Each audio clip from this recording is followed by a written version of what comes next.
The answer lies in the very thing that allowed the Nabatean kingdom to exist in the first place: trade. The Nabateans were highly skilled at transporting merchandise. They sourced goods from all corners of the known world and shipped them hundreds of miles across the scorching deserts. And they did not deal in everyday items. The Nabateans specialized in transporting luxury goods, especially incense. Frankincense and myrrh were vital components in the religious rituals of ancient societies. Frankincense was also a cure-all medicine, the ancient equivalent of penicillin. Incense was used by very many peoples in the area. It was a multi-purpose commodity and greatly valued. Frankincense and myrrh could only be found many hundreds of miles away, at the southern tip of the Arabian Peninsula. They had 2 trips a year, one in winter to the south, to Yemen, and one in the summer to the north, to Syria. So the men are expected to be away for almost half of the year. You can imagine that if your husband was absent for long, long periods on a caravan trip, then maybe this would have created circumstances in which women had to take a legal role. Free from male interference, Nabatean women found they could operate independently as property owners, slave owners, and leaders in society. Echoes of this liberated time still resonate in the present day. The Bedouin, the desert tribes of Arabia, still reside near Petra. Some Bedouin trace their ancestry back to the Nabateans. Manal al-Fakir belongs to the Bedouil, the Bedouin tribe most closely associated with Petra. She feels that Bedouin women today should have the same rights as their ancient ancestors. As a woman to live with a Bedouin, there is no freedom.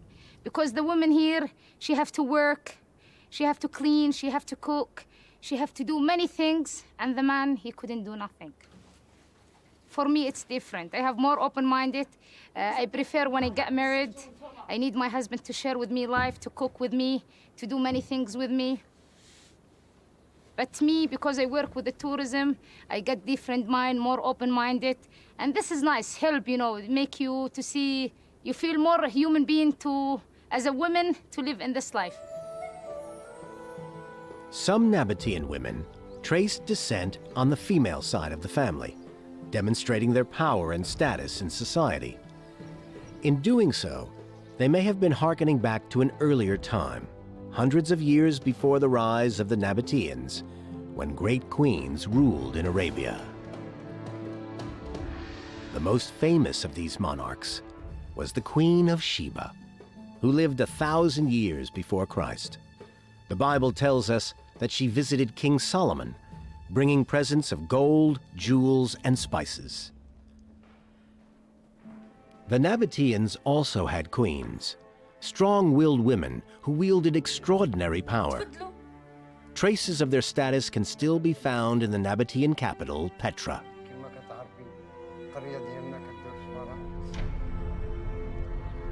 Aretas IV was king of Nabatea from 9 BC to 40 AD. He presided over the kingdom's golden age of prosperity and wealth. Many believe that he built Petra's greatest monuments, including this splendid theater, where thousands gathered to watch open-air performances. But Aretas's claim to the throne depended on a woman. He was related to Hagar, the daughter of a previous king of Nabatea. Hagar may have had an equal say in the running of the kingdom. The evidence for this is found not on monuments or inscriptions, but on small and seemingly insignificant items of currency: coins. The Numismatics Museum in Amman holds a huge collection of Nabatean coins.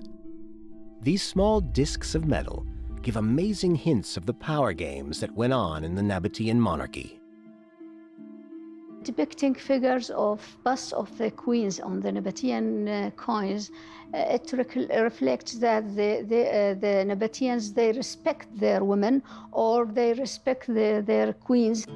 The queen appears on the coins in 3 different ways. Sometimes the queen's head is seen side by side with the king's.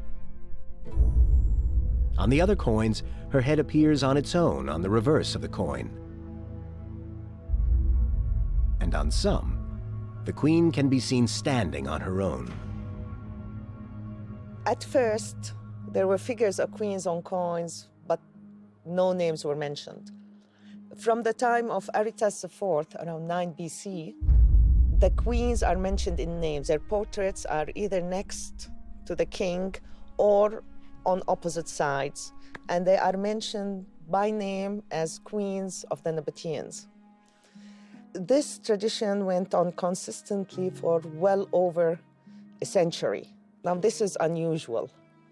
And again, this indicates the status that the queens had. The design is similar to another coin minted a generation earlier by another great female monarch, Cleopatra of Egypt. She's flanked by her lover, the Roman